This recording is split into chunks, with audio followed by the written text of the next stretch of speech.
পুরুষরা যাকে নাম দিয়েছেন ত্রিয়া, কেন দিয়েছেন, কে দিয়েছেন, কেউ তা জানে না।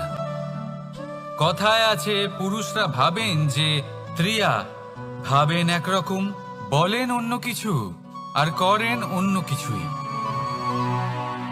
কিন্তু সত্যিটা কি এটাই? আসল সত্যি হলো এটাই যে ত্রিয়া হলো সেই চরিত্রহীন পুরুষ আর কেউ নয়। সেই পুরুষ যারা নারীকে বলেন যে আপনি হলেন মা, আপনি হলেন দেবী, আপনি হলেন বোন। আর ভাবেন কি? ভাবেন যে এই নারী হলো আমাদের পায়ের ধুলো আর কিচ্ছু নয়। আর কি করেন? ওনাদের মাথায়, ওনাদের খোপায় মালা পরিয়ে দিয়ে ভাবেন যে ওনারা হলেন তাদের পায়ের ধুলোর সমান। একজন নারীর সম্মান ভঙ্গ করেন, তাদের দাসী মনে করেন। ভুলবেন না, যত্র নারীয়াস্ত পূজ্যন্তে রমন্তে তত্র দেবতা। অর্থাৎ যেখানে নারীকে পুজো করা হয় সেখানে ঈশ্বর বাস করেন, আর যেখানে নারীকে অপমান করা হয় সেখানে ঈশ্বর এবং ভাগ্য এই দুই রুষ্ট হয়। মনে রাখবেন, যদি নারী কল্যাণকারী হতে পারেন তাহলে নারী মহাচণ্ডী রূপও ধারণ করতে পারেন। যদি একজন নারী মাতা হয়ে জন্মদান করতে পারেন তাহলে নারী মৃত্যু হয়ে বিনাশও করতে পারেন। যেখানে নারী অপমানিত হবেন সেখানে মহান ভারতও মহাভারতের পথে অগ্রসর হতে পারে। তাই মনে রাখবেন, নারীর অপমান যেন কখনোই না ঘটে। আর যদি কোথাও নারীর অপমান হয় তার অর্থ হলো আপনার বিনাশ আপনার দিকেই আসছে, আর এটা হলো তার প্রথম পদক্ষেপের প্রথম পদধ্বনি। রাধা রাধা। যদি সন্তান কোনো দুষ্কর্ম করে তাহলে সেই অপরাধ শুধু কি সেই সন্তানের? না, যদি সন্তান দুষ্কর্ম করে তাহলে অপরাধী তার মাতা পিতাও, যারা পুত্রমোহর কারণে সেই অনুচিত কাজে তাকে বাধা দেননি। অপরাধী হলেন তার পিতামহ, যিনি নিজের কর্তব্যবোধের কারণে নিজের পরিবারের যত্ন নেননি, যিনি সন্তানকে কখনো শাস্তি দেননি। অপরাধী হলেন তার সেই গুরুও, যিনি নিজের শিষ্যের সেই দুষ্কর্ম দেখেও তাকে প্রতিহত করতে পারেননি। একজন হবু রাজার কর্তব্য হলো নিজের প্রজার কাছে সে যেন এক উদাহরণ প্রস্তুত করতে পারে। কিন্তু যদি এত অনুচিত উদাহরণ প্রস্তুত হয়ে থাকে তাহলে মা বাবার, বাড়ির বয়োজ্যেষ্ঠদের কর্তব্য হলো ওনারা যেন সেটা সেখানেই থামায়, হয় ভালোবেসে নয়তো শাস্তি দিয়ে। যদি না থামানো হয় তাহলে মহাভারত অবশ্যম্ভাবী। বিজয়, বিজয় লাভের জন্য মানুষ কি না করে থাকে, যে কোনো সম্ভাব্য প্রচেষ্টা করে। কিন্তু নিজের বিজয় লাভের জন্য বাজিতে যা ইচ্ছে তাই রেখে দেওয়া কি উচিত কাজ? কখনোই নয়। নিজের হারানো সম্মান, নিজের হারানো সম্পত্তি, নিজের হারানো অধিকার ফিরে পাওয়ার শুধু একটাই পথ রয়েছে, আর তা হলো পুরুষার্থ, দ্রুতক্রিয়া নয়। যে মানুষ নিজেই হেরে গেছে, নিজেই নিজের জয়লাভ করার জন্য অন্য কাউকে কিভাবে বাজিতে রাখতে পারে? এ হলো সম্পূর্ণরূপে অনুচিত। অনেক সময় অনেক ধন লাভ করার জন্য, অনেক সম্পত্তি লাভ করার জন্য আমরা নিজের আসল ধন, আমাদের আপনজন, তাদেরকে হারিয়ে ফেলতেও প্রস্তুত হয়ে যাই। এটা একেবারেই উচিত নয়। যত বড়ই সংকট আসুক না কেন, আমাদের আপনজনদের আমাদের সাথেই রাখা উচিত। নিজের বিজয়ের জন্য ওনাদের বাজি রাখা ঠিক নয়। এই ভুল কেউ একজন করেছেন, আপনি তা ভুলেও করবেন না। রাধা রাধা। নারী, জন্মসূত্রে কারোর কন্যা, ধর্মসূত্রে কারোর পত্নী, আর কর্মসূত্রে কারোর মা।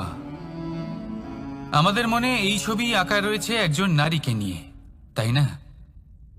একটা অতুলনীয় ভূমিকা রয়েছে নারীদের আমাদের জীবনে, আর নারী ছাড়া আমরা কিছুই নই। কিন্তু অধিকার, সেখানে আমরা একটা ভুল করে বসি। যখন নারী একজন কন্যা থাকে, যখন সে জন্ম নেয়, তখন তার ওপর অধিকার থাকে তার পিতার। আর তারপর যখন বিয়ে হয়ে যায়, তখন তার অস্তিত্বের উপর অধিকার থাকে তার স্বামীর। আর যখন তিনি মা হন, তখন নিজেই তিনি জীবনের সমস্ত অধিকার দিয়ে দেন তার সন্তানকে। কিন্তু আমরা কি কখনো এটা ভেবেছি এই জীবন হলো তার নিজের? যে নারী সবার কল্যাণ করছেন, তার জীবনের অধিকারও তার কাছেই থাকা উচিত, তাই না? তার নিজের জীবনের সিদ্ধান্ত সে নিজেই নিতে পারেন, নিজেই নিজের ভাগ্যের রচয়িতা হতে পারেন। আর এর জন্য আমাদের নিজেদের পাল্টাতে হবে, দৃষ্টিভঙ্গি পাল্টাতে হবে।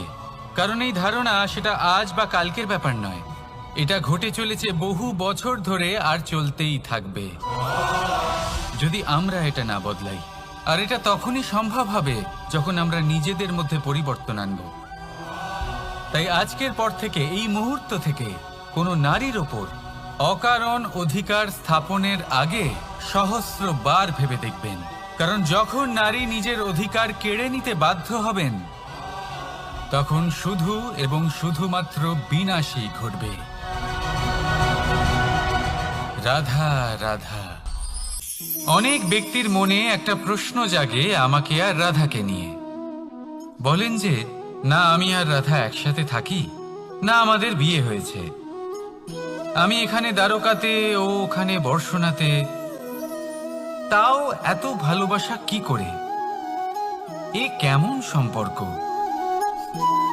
আমি তাদের একটা সহজ কথা বলতে চাই। আপনি কখনো আয়নার দিকে দেখেছেন?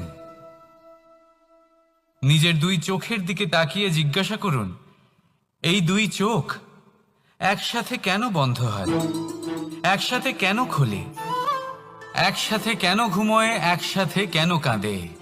আজীবন কোনো এক মানুষের সাথে সম্পর্ক রাখা অবশ্যই সম্ভব, তাদের সাথে দেখা না করে। আমার আর রাধার ভালোবাসাও কিছুটা এরকমই, আর কিছুটা এরকমই হয় ভালোবাসা দুই নয়নের মতো, যারা কখনোই মিলিত হবে না, কিন্তু চিরকালের জন্য একসাথে জুড়ে থাকবে। এই অনুভূতি নিঃস্বার্থ হয়, আর এই নিঃস্বার্থ ভালোবাসা আপনাকে আনন্দের পথে অগ্রসর করে। জীবনে সবসময় নিঃস্বার্থভাবে ভালোবাসুন, শুধুমাত্র আনন্দই পাবেন। তাহলে আসুন আমার সাথে নিঃস্বার্থভাবে ভালোবেসে বলুন, রাধা রাধা। মানুষ, কোন ব্যক্তির নির্মাণ হয় কিভাবে?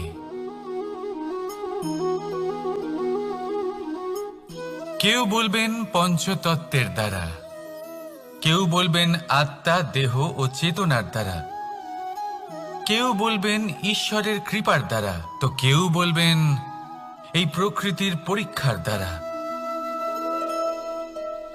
না, মানুষের নির্মাণ হয়ে থাকে বিশ্বাস দ্বারা।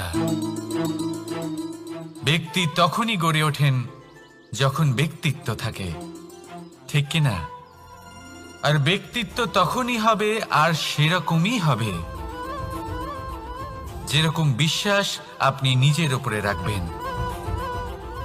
যদি আপনি মনে করেন আপনি বিষের ন্যায় হবেন, তাহলে আপনি বিষাক্তই হবেন। যদি আপনি এটা মনে করেন যে আপনি অমৃতের ন্যায় হবেন, তাহলে আপনি অমরই হয়ে যাবেন। যদি আপনি নিজের উপরে বিশ্বাস রাখেন যে আপনি সংসারের সব থেকে উঁচু পর্বতের শিখরে পৌঁছতে পারবেন, তাহলে আপনি অবশ্যই পৌঁছবেন। যদি আপনার এরকম মনে হয় যে আপনি এরকম কখনো করতে পারবেন না, তাহলে এরকম কখনোই হবে না। ভেবে দেখবেন, বিশ্বাসের মধ্যেই বিশ্ব বাস করে থাকে, তো আপনার অস্তিত্ব কেন করবে না? যেমন বিশ্বাস আপনি নিজের উপরে রাখবেন তেমনই আপনি হয়ে উঠবেন। সেই জন্য নিজের উপরে বিশ্বাস রাখুন, আর হ্যাঁ, ভালোবেসে বলুন রাধা রাধা। শত্রুতা, একজন মানুষ অন্য মানুষের সাথে শত্রুতা করে বসেন, দুজন ঘনিষ্ঠ বন্ধু। এমনও এক সময় আসতে পারে যখন এনারা একে অপরের শত্রু হয়ে ওঠেন। এর অনেকগুলো কারণ হতে পারে, কিন্তু মূল কারণ হলো আলোচনা। আগে হ্যাঁ, আপনি যদি কারোর বিষয়ে আলোচনা করেন তাহলে সে আপনার শত্রু হয়ে যেতে পারে। এবার মনে একটা প্রশ্ন আসতে পারে যে এটা কিভাবে সম্ভব হতে পারে? আলোচনা, এটা তো অত্যন্ত জরুরি। যদি আমি নিজের বন্ধুর খারাপ কাজের বিষয়ে আলোচনাই না করি তাহলে সে শুধরবে কি করে? এ কথা সত্যি যে আলোচনা আবশ্যক, কিন্তু তার থেকেও বেশি গুরুত্বপূর্ণ এবং আবশ্যক হলো আপনার এই সিদ্ধান্ত। সিদ্ধান্ত এটাই যে আপনার এই আলোচনা কোন স্থানে করবেন। যদি এটা সবার সামনে করবেন ভাবেন, তাহলে তা অপমানও হয়ে যেতে পারে। যদি এটা আলাদাভাবে করেন তাহলে তা পরামর্শ হয়ে যায়। অপমান কেউ স্বীকার করতে পারেন না, কিন্তু পরামর্শ সকলের ভালো লাগে। তাহলে যদি আপন কারোর জন্য ভালো কিছু চান, কাউকে শুধরে দিতে চান, আর আপনার মনে হয় আলোচনা আবশ্যক, তাহলে সর্বপ্রথম সময়, পরিস্থিতি আর স্থানের কথা মনে রাখবেন। নয়তো এই আলোচনা আপনাকে খুব ভোগাতে পারে। তাহলে আসুন আমার সাথে ভালোবেসে বলুন রাধা রাধা। আপনার জীবনেও কি সমস্যা রয়েছে? অবশ্যই থাকবে। প্রত্যেকের জীবনেই সমস্যা থাকে। প্রত্যেক মানুষ জিজ্ঞাসাও করেন যে এই সমস্যা আসলে কি আর কেন আসে জীবনে। আপনাকে একটা কথা বলে দিই যে সমস্যা আসলে সেটা নয় যা আপনার পথে বাধা সৃষ্টি করে, বরং সমস্যা হলো সেটাই যেটা আপনি তখন দেখতে পান যখন আপনার একাগ্রতা আপনার পথ থেকে, আপনার লক্ষ্য থেকে সরে যেতে থাকে। আর এই সমস্যাগুলি দূর করার জন্য, এর সমাধান করার জন্য একটাই পথ আছে। নিজের সমস্ত ভাবনা আরো একবার একাগ্র করুন নিজের পথের দিকে, নিজের লক্ষ্যের দিকে। আপনার সমস্ত ভাবনা যদি কেন্দ্রীভূত হয় নিজের লক্ষ্যে, তাহলে এই সমস্যা দূরে থাকবে। যদি এরকম না হয়, যদি আপনার মন একটু অন্যদিকে চলে যায়, তাহলে এই সমস্ত সমস্যা আবার সামনে চলে আসে আর বাড়তেও থাকে। দেখুন, যেখানে আপনার লক্ষ্য রয়েছে, বান যদি সেখানেই চালাতে হয়, তাহলে দৃষ্টি তো সেদিকেই রাখতে হবে। তবেই তো আপনি সেই লক্ষ্য ভেদ করতে পারবেন। সেই জন্য মনে রাখবেন, সর্বদা লক্ষ্য রাখবেন নিজের পথে, সেই পথেই সামনে এগোতে থাকুন নিজের লক্ষ্যের দিকে। আপনি যত সামনে এগোতে থাকবেন এই সমস্যা তত পিছিয়ে যাবে। তাহলে আসুন আমার সাথে ভালোবেসে বলুন রাধা রাধা। এই পাখিরা সত্যি খুব সুন্দর, আমার খুব ভালো লাগে। আপনি নিশ্চয়ই শুনে থাকবেন যে কিছু পাখির কাছে ডানা অবশ্যই থাকে, কিন্তু উড়তে পারে না। তারা চায় উঁচু আকাশে উড়ে বেড়াতে এবং মেঘেদের সাথে কথা বলতে, করতেই পারে না। এবার এই সংসারেও পাওয়া যায় ঘুড়িও। এদের মধ্যে না জীবন আছে, না প্রাণ আছে, আর না আছে ডানা, কিন্তু এরা আকাশের সাথে কথা বলে, হাওয়ার বেগের সাথে কথা বলে, আনন্দ করে, উৎফুল্ল হয়ে ওঠে। আকাশে জীবনের কিছু মুহূর্ত কাটায়। তার কারণ কি হতে পারে? কারণ হলো সুতো। এই সুতো যদি সঠিক হাতে থাকে, তাহলে এই কাগজের তৈরি ঘুড়িও আকাশের উচ্চতায় উড়ে বেড়াতে পারে। এবার এই সুতো আসলে কি? এই সুতো হলো আসলে ভালোবাসা। এই সুতো হলো আসলে বিশ্বাসের। আর এটা আপনি দিয়ে থাকেন তাদের হাতে যাদের আপনি বিশ্বাস করেন, যাদের আপনি নিজের সর্বস্ব দিয়ে দেন। ভেবে দেখুন, এই ভালোবাসা আর বিশ্বাসের সুতো আপনি যদি সঠিক মানুষের হাতে দিয়ে দেন, তাহলে আপনি অনেক উচ্চতায় উঠতে পারবেন, আকাশের উচ্চতায় উড়ে বেড়াতে পারবেন, মেঘের সাথে কথা বলতে পারবেন, পাখিদের মতো উড়তে পারবেন, যা ইচ্ছে তাই করতে পারবেন। শুধু এই মানুষ সঠিক হতে হবে, এমন একজন মানুষ যার মনে আপনার জন্য ভালোবাসা রয়েছে, এমন এক মানুষ যার মনে কোনো স্বার্থ নেই, যিনি পরোপকারী, এমন একজন ব্যক্তি যিনি আপনার অস্তিত্বকে বাইরে নিয়ে আসতে পারবেন, তাকে উজ্জ্বল করে তুলবেন। তাহলে ভালোবাসুন, আনন্দ করতে থাকুন, আর এই আনন্দ সহকারে বলুন, রাধা রাধা। আমরা সকলে এমন ব্যক্তির সাথে থাকতে চাই যারা খুব মিষ্টি কথা বলেন, যাদের ব্যবহার আমাদের ভালো লাগে, যারা দেখতে সুন্দর হন, যাদের আমরা পছন্দ করি। আর সবসময় এমন ব্যক্তির থেকে দূরে থাকতে চেষ্টা করি যাদেরকে আমরা পছন্দ করি না, যাদের কথা আমাদের খারাপ লাগে, যাদের কথা একটু কঠোর হয়। আমরা সবসময় চেষ্টা করি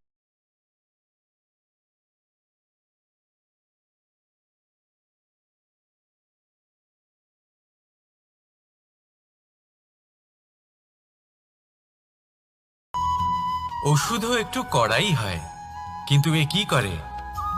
আমাদের সুস্থ করে তোলে। ঠিক সেইভাবেই ভালোবাসার এই অধ্যায় একটু কঠিন, একটু কড়াও মনে হতে পারে, কিন্তু এর ফল সবসময় আপনাদের স্বাস্থ্যের পক্ষে ভালোই হয়। সেই জন্য যদি কেউ আপনার নিন্দে করে, আপনাকে কড়া কথা শোনায়, আপনার ব্যাপারে আলোচনা করে, তার মানে এটা নয় যে সে আপনার শত্রু। হতে পারে তিনি আপনার বন্ধু হন, আপনার জন্য ভালো চান, আপনাকে শুধরে নিতে চান, আপনার মধ্যে কোনো পরিবর্তন দেখতে চান। সেই জন্য কখনো কারোর কথা শুনে বা কাউকে দেখে প্রাথমিকভাবে এই সিদ্ধান্ত নেবেন না যে তিনি আপনার শত্রু হন নাকি আপনার বন্ধু হন। এমনও শত্রু হয়ে থাকেন যে গুড়ের মতো মিষ্টি মিষ্টি কথা বলে আসলে আপনাকে বিষ পান করিয়ে দেবেন। আর এমনও বন্ধু থাকেন যারা আসলে নিমের মতো কড়া কথা বলেন কিন্তু আপনাকে অমৃত পান করান। এদের মধ্যে পার্থক্য করতে জানতে হবে, কে আসলে শত্রু হন আবার কে আসলে মিত্র হন। এই পার্থক্য যখন আপনি করতে শিখবেন, তখন আপনি এই সংসারের সব থেকে সুখী প্রাণী হয়ে উঠবেন। এই পার্থক্য বোঝা সহজ নয়, কিন্তু অবশ্যই আবশ্যক। রাধা রাধা। অসুখ। এমন কোনো মানুষ আছেন এই সংসারে যার অসুখ করে না? প্রত্যেক মানুষ কখনো না কখনো অবশ্যই অসুস্থ হয়েছে, তার এই শরীর রোগের শিকার অবশ্যই হয়েছে। এবারে দেখুন, এই রোগ আসে আবার এই রোগ চলেও যায়, কিন্তু সেই রোগ আমাদের কষ্ট দিতে কেন সক্ষম হয়? কারণ হলো স্বচ্ছতা। যদি এই স্বচ্ছতা শরীরে না থাকে, তাহলে মানুষকে শারীরিক কষ্ট পেতেই হবে। ঠিক সেইভাবেই অত্যন্ত প্রয়োজনীয় হলো এই স্বচ্ছতা যেন মনেও থাকে। যদি এই স্বচ্ছতা মনে না থাকে, তাহলে মানুষ চারিত্রিকভাবে কষ্ট সহ্য করেন। এবারে নিবারণ কি হতে পারে? বড়ই সহজ এর উপশম। যদি রোগ শরীরে হয়, তাহলে সর্বপ্রথম স্বচ্ছতা বজায় রাখতে শিখুন, এই শরীরকে পরিষ্কার রাখতে শিখুন। বিচক্ষণতার সাথে এই রোগের সম্মুখীন হন, ভয় পাবার কোনো দরকার নেই। ব্যায়াম করতে থাকুন, সব ঠিক হয়ে যাবে। সেইভাবেই যদি এই অসুখ মনে হয়, তাহলে কি করা যায়? সর্বপ্রথম তার আধারের উপরে নজর দিন। আপনার এই আধারই হলো আপনার আহার। যা আপনি আহার করবেন সেরকমই মানুষ হয়ে উঠবেন। সেইভাবেই আপনি যেরকম ভাবেন সেরকমই মানুষ হয়ে উঠবেন। সেই জন্য নিজের ভাবনাকে শুভ করুন, নিজের দৃষ্টিভঙ্গিকে শুভ করে তুলুন, সব কিছু সঠিক হবে। আপনার আমার সবার মধ্যেই এক রাক্ষস বাস করে, তার সম্মুখীন হন, তাকে পরাস্ত করুন। তাহলে এই রোগ সে শরীরেই হোক বা মনের মধ্যে, যদি সঠিক সময় তাকে আটকানো না যায়, তাহলে যে কোনো সময় তা মহামারীর রূপ ধারণ করবে। সেই জন্য সাবধানে থাকুন, সুস্থ থাকুন। তাহলে আসুন আমার সাথে ভালোবেসে বলুন, রাধা রাধা। বাজ পাখিকে পক্ষীরাজ বলা হয়, বাজের আয়ু হলো মোটামুটি 70 বছর। এবার 40 বছর হতে হতেই ওদের পালক লম্বা এবং ভঙ্গুর হয়ে যেতে থাকে, ঠোঁট বেঁকে যায়, ডানা ভারী হয়ে যায়, অর্থাৎ আগের মতো উড়তে পারে না, সেই শক্তি থাকে না। এবার সেই বাজ কি করবে? বাজ সব থেকে কঠিন নির্বাচন করে, নির্বাচন নিজের পুনর্স্থাপনার। সর্বপ্রথম একটা বিশাল পর্বতে যায়, একান্তে নিজের এক বাসস্থান তৈরি করে, আর তারপরে পাথরের সাথে নিজের ঠোঁট বারবার আঘাত করতে করতে সেই ঠোঁট ভেঙে ফেলে।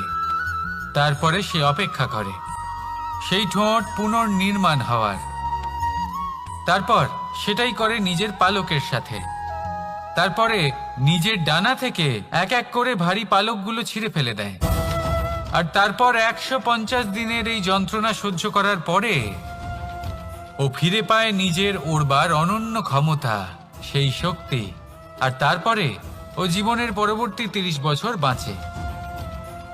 কি বুঝলেন আপনি? যদি ইচ্ছে শক্তি থাকে তাহলে একজন দুর্বলও শক্তিশালী হতে পারে। আপনিও এটাই করুন, নিজের অতীতের যন্ত্রণার বোঝাগুলিকে ত্যাগ করুন আর কল্পনার খোলা আকাশে উন্মুক্ত হয়ে উড়ে বেড়ান। নিজের পুনর্স্থাপনা করুন, তবেই সর্বশ্রেষ্ঠ হতে পারবেন। আর মনে রাখবেন, এই ছোট ছোট পদক্ষেপই বড় বড় শিখরে পৌঁছে দিতে পারে। তাহলে আসুন আর আমার সাথে ভালোবেসে বলুন, রাধা রাধা। আপনি কি কখনো জলকে নিজের মুঠোতে ধরে রাখার চেষ্টা করেছেন? চলুন আজ করা যাক।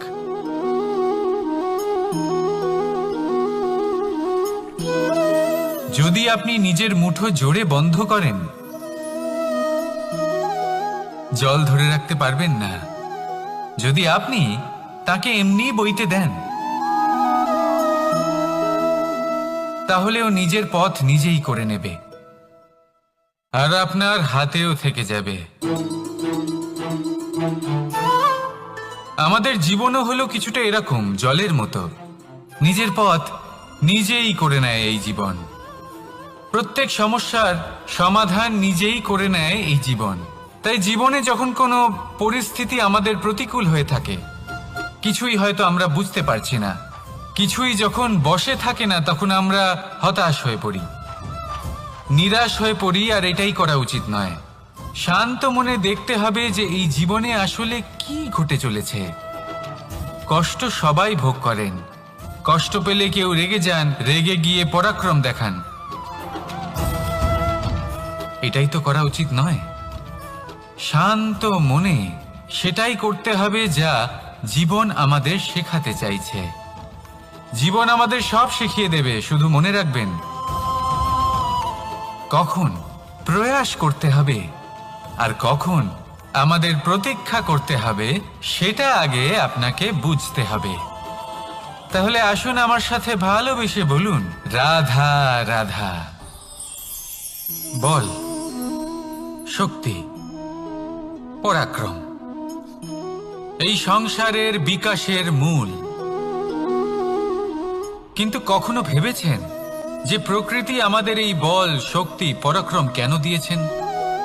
যাতে আমরা জীবনে কারোর উদ্ধার করতে পারি, কাউকে সাহায্য করতে পারি, কারোর জন্য ভালো কিছু করতে পারি, কোনো গরিব অসহায় মানুষের জন্য কিছু করতে পারি। এই বল, এই শক্তির সদ্ব্যবহার করতে পারি। কখনো দেখেছেন এমন মানুষ যার কাছে অসীম শক্তি আছে, কিন্তু তার সাথেই অসম্ভব অহংকারও রয়েছে, যিনি নিজেকে সর্বশ্রেষ্ঠ বলে মনে করেন, খারাপ কাজও করেন। আপনি দেখবেন প্রকৃতি এবং মানুষ তাকে ভাঙতে সর্বদা চেষ্টা করেন। মনে রাখবেন, যতই সুবিশাল পর্বত হোক না কেন, তা যদি পথে পড়ে, তাকে ভেঙে পথ প্রশস্ত করা হয়। যদি আপনার কাছে বল থাকে, শক্তি থাকে, পরাক্রম থাকে, তাহলে তার সদ্ব্যবহার করুন, কাউকে সাহায্য করুন, কাউকে রক্ষা করুন। যদি আপনি আপনার শক্তির দুর্ব্যবহার করেন, তাহলে মনে রাখবেন আপনি নিজের বিনাশ নিজেই আমন্ত্রণ করছেন। এবার বল অর্জন করার পরে, শক্তি অর্জন করার পরে আপনি নিজেকে বিনাশ করতে চান নাকি এই সংসারের উদ্ধার করতে চান? সিদ্ধান্ত আপনার। রাধা রাধা। মানুষ আর ধন, এই দুইয়ের মধ্যে সম্পর্ক খুব ঘনিষ্ঠ। ধন হলো সেই শক্তি যার ব্যবহার মানুষ করে থাকে সাংসারিক বস্তু ক্রয় করার জন্য, নিজের জীবন যাপন করার জন্য। আর মানুষ হলো সেই শক্তি যারা ধনকে গুরুত্বপূর্ণ করে তোলেন। এবার একটা কথা বলি, ব্যবহার করা উচিত ধনকে আর ভালোবাসা উচিত মানুষকে। এটা বেশিরভাগ মানুষই বোঝেন না। মানুষ এখানেই সব থেকে বড় ভুল করে বসেন। তারা ভালোবাসেন ধনকে আর ব্যবহার করেন মানুষকে। এ হলো অনুচিত। দেখুন, আপনি একটা সূচের দ্বারা যুদ্ধ করতে পারবেন না, আর কোনো তলোয়ার দ্বারা বস্ত্র সেলাই করতে পারবেন না, তাই না? কোনটা কিসের জন্য হয় সেটা বোঝা অত্যন্ত জরুরি। আপনিও সঠিক দিকে অগ্রসর হন। মানুষকে ভালোবাসুন আর ধনকে ব্যবহার করুন। যদি আপনি মানুষকে ব্যবহার করেন তাহলে আপনি ভালোবেসে ফেলবেন ধনকে, আর এই ভালোবাসা ধীরে ধীরে পরিণত হবে লোভে, আর ধীরে ধীরে এটা আপনাকে বিনাশ করে দেবে। তাহলে সমস্ত মানুষকে ভালোবাসুন আর এইভাবে ভালোবেসে বলুন, রাধা রাধা। সাফল্য কে না চান? সাফল্য লাভ করার, শিখরে পৌঁছানোর আলাদাই একটা আনন্দ রয়েছে। আর আপনজনদেরও কে না চান? প্রত্যেক মানুষ চান যেন জীবনে তার কোনো আপনজন থাকে, যারা সবসময় তাদের সাথে থাকবে। কারণ আপনজনের সাথেই তো সাফল্যের আনন্দ সব থেকে বেশি পাওয়া যায়। কিন্তু আসলে কি হয়, অনেক সময় সাফল্যের খোঁজে সেই পথে চলতে চলতে আমরা আপনদের থেকে দূরে চলে যাই। না চাইতেও দূরে চলে যেতে হয়, ওনাদের সাথে সময় কাটাতে পারি না। আর আমরা ভুলে যাই যে সাফল্যের আসল আনন্দ আপনজনদের সাথেই পাওয়া যায়। সফল হওয়ার পরে আপনদের সাথে দেখা হলে তাদের চোখে আমাদের জন্য যে আবেগ থাকে, যে সম্মান, যে প্রেম থাকে, সেটাই হলো আসল পুরস্কার। আমরা সেই কথা ভুলে যাই এবং একা হয়ে পড়ি। বেশিরভাগ সময় এটাই হয়। বেশিরভাগ সময় সফল মানুষগুলি একা হয়ে যান। এবার আপনি কি চান?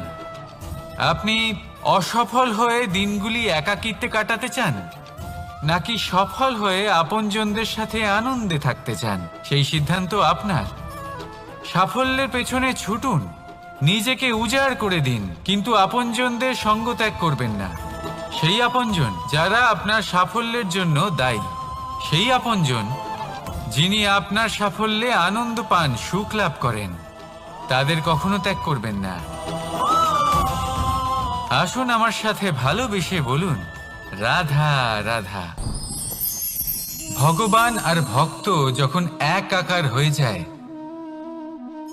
যখন ভক্ত তার ভগবানের প্রতি এবং নিজের জীবনের উদ্দেশ্যের প্রতি সম্পূর্ণরূপে সমর্পিত হয়, তখন জন্ম নেয় ভক্তি। এই সংসারের সমস্ত আশা হয়তো আপনার সঙ্গ ত্যাগ করে দিতে পারে, তখনও ভক্তি সাথে থাকবে। ভক্ত আর ভগবান যখন এক আকার হয়ে যায়, তাদের মধ্যে কোনো পার্থক্য থাকে না। তারা এক হয়ে যায়, এক ব্যক্তিত্ব, এক অস্তিত্ব। সেই জন্য কখনো জীবনে যে কোনো রূপেই, যে কোনো প্রকারেই, যে কোনো ঈশ্বরকে মান্য করুন। মনের মধ্যে শ্রদ্ধা ভাব জাগ্রত করুন, মনে ভক্তি ভাব জাগ্রত করুন। এই সমগ্র সংসারে সব কিছু আপনাকে ছেড়ে চলে গেলেও তখনও এই ভক্তি শুধুমাত্র আপনার উত্থান ঘটাবে। তাই মনে ভক্তি জাগ্রত করুন আর আমার সাথে ভালোবেসে বলুন, রাধা রাধা। শব্দই হলো শূন্য, শব্দই হলো আরম্ভ, শব্দই হলো অন্ত, শব্দই হলো অমর, শব্দই হলো ব্রহ্ম। এই শব্দ হলো অত্যন্ত বিশেষ।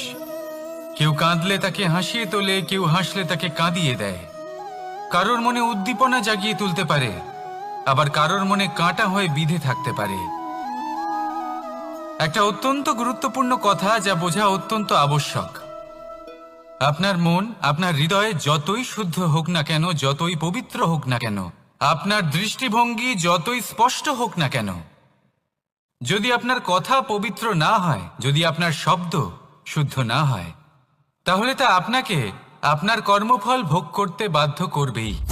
একটা সহজ উদাহরণ দিই। আপনার জীবনে এমন কেউ অবশ্যই থাকবেন যাকে আপনি পছন্দ করেন না, যিনি হয়তো অধর্মী মানুষ, যিনি হয়তো দুর্বুদ্ধি সম্পন্ন মানুষ, কিন্তু তার জন্য অপশব্দ প্রয়োগ করলে তার মধ্যে কোনো পরিবর্তন আসবে না, তার মানসিকতা বদলাবে না, শুধু মনে প্রতিশোধ স্পৃহা জেগে উঠবে, মনে হিংসা জাগবে, আর কিচ্ছু নয়। সেই জন্য নিজের শব্দকে নিয়ন্ত্রণ করুন, নিজের কথা সংযত করুন। শ্রেষ্ঠ থেকে শ্রেষ্ঠতর মানুষকেও সাবধানী হতে হয়, কারণ যদি এই শব্দের প্রয়োগ সঠিক না হয় তাহলে আজীবন মানুষকে নির্বাক হয়ে থাকতে হতে পারে। তাহলে নিজের শব্দ নিয়ন্ত্রিত রাখুন, নিজের কথাকে শুভ করুন, এতে প্রেমবোধ জাগিয়ে তুলুন, আর সেই প্রেমবোধ নিয়েই বলুন রাধা রাধা। বরদান এবং অভিশাপ, এই দুই হলো একই মুদ্রার দুটি পিঠ। এই বরদান আমরা অনেক কারণে পেতে পারি, কখনো নিজের পরিশ্রমের কারণে, কখনো নিজের তপস্যার কারণে, কখনো আমাদের পূর্বপুরুষদের কর্ম ও তপস্যার কারণে। কিন্তু এই বরদান কতক্ষণ বরদান থাকবে তা আমরা নিশ্চিত করতে পারি না, তা সুনিশ্চিত করে শুধুমাত্র আমাদের কর্ম। যদি আপনাকে উদাহরণ দিই, আপনি রেশমের কীট দেখেছেন? ও বরদান পেয়েছে যে ও নিজের সুরক্ষার জন্য খোলস বানাতে পারে। এবারও তাতে এত মত্ত হয়ে যায় যে এমন এক আবরণ বানিয়ে ফেলে যাতে সে নিজেই আবদ্ধ হয়ে চাপা পড়ে মরে যায়। এটার তাৎপর্য কি? তাৎপর্য খুবই সরল। গর্ব করা খুবই ভালো, কিন্তু অহংকার করা কখনোই উচিত নয়।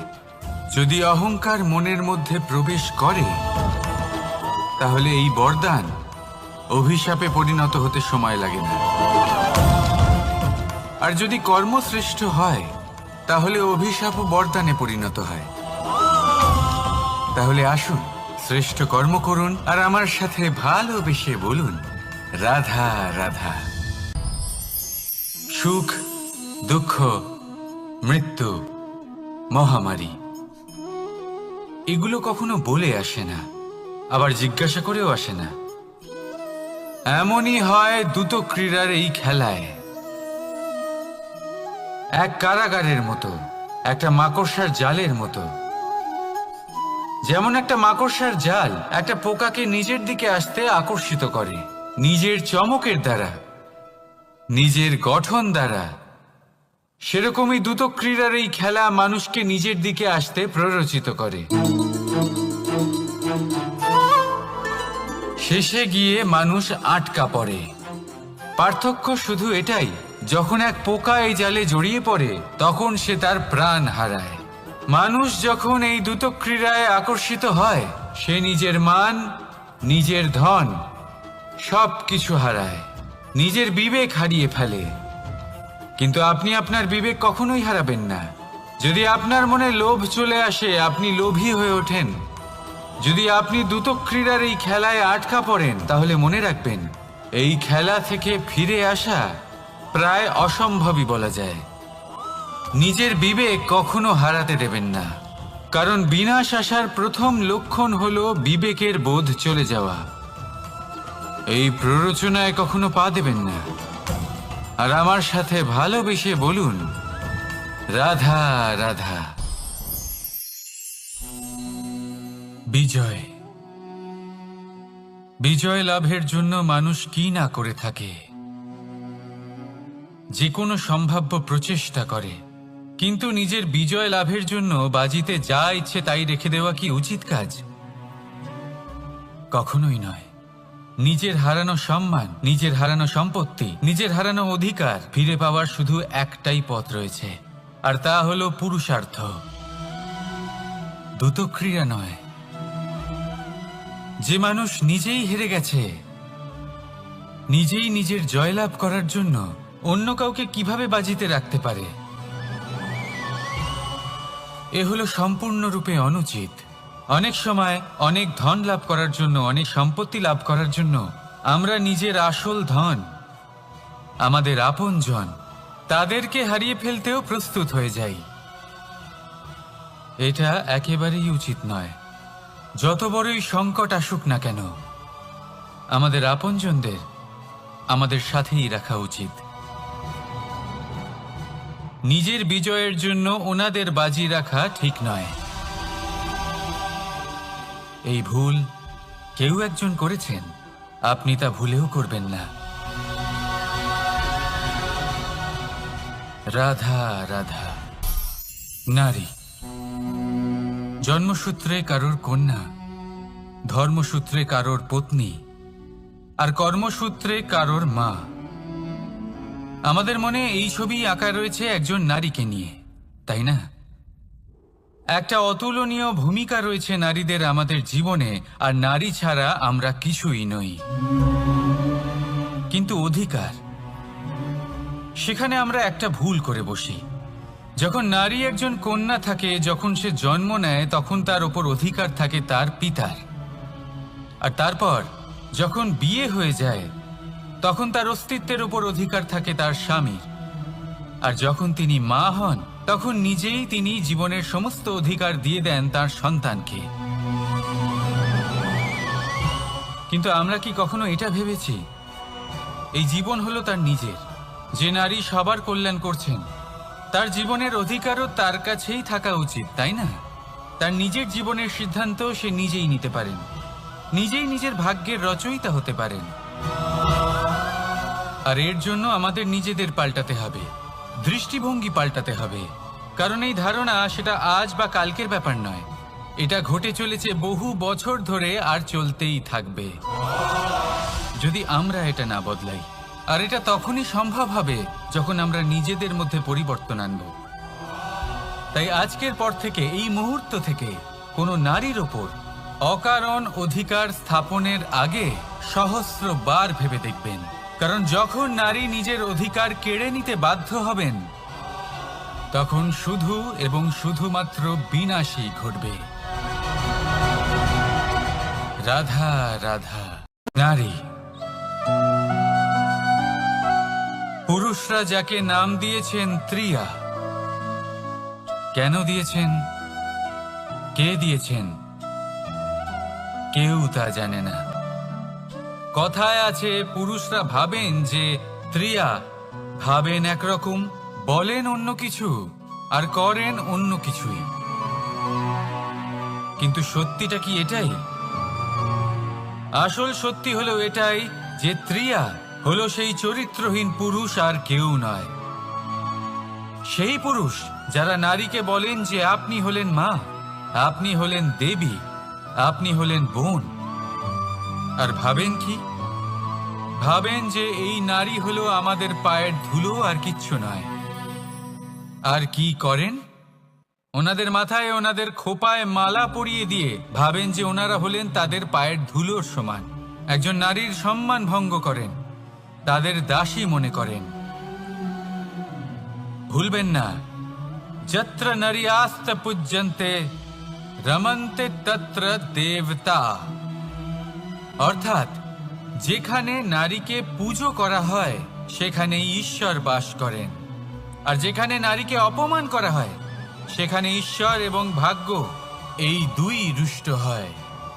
মনে রাখবেন, যদি নারী কল্যাণকারী হতে পারেন, তাহলে নারী মহাচণ্ডী রূপও ধারণ করতে পারেন। যদি একজন নারী মাতা হয়ে জন্মদান করতে পারেন, তাহলে নারী মৃত্যু হয়ে বিনাশও করতে পারেন। যেখানে নারী অপমানিত হবেন, সেখানে মহান ভারতও মহাভারতের পথে অগ্রসর হতে পারে। তাই মনে রাখবেন, নারীর অপমান যেন কখনোই না ঘটে। আর যদি কোথাও নারীর অপমান হয়, তার অর্থ হলো আপনার বিনাশ আপনার দিকেই আসছে। আর এটা হলো তার প্রথম পদক্ষেপের প্রথম পদধ্বনি।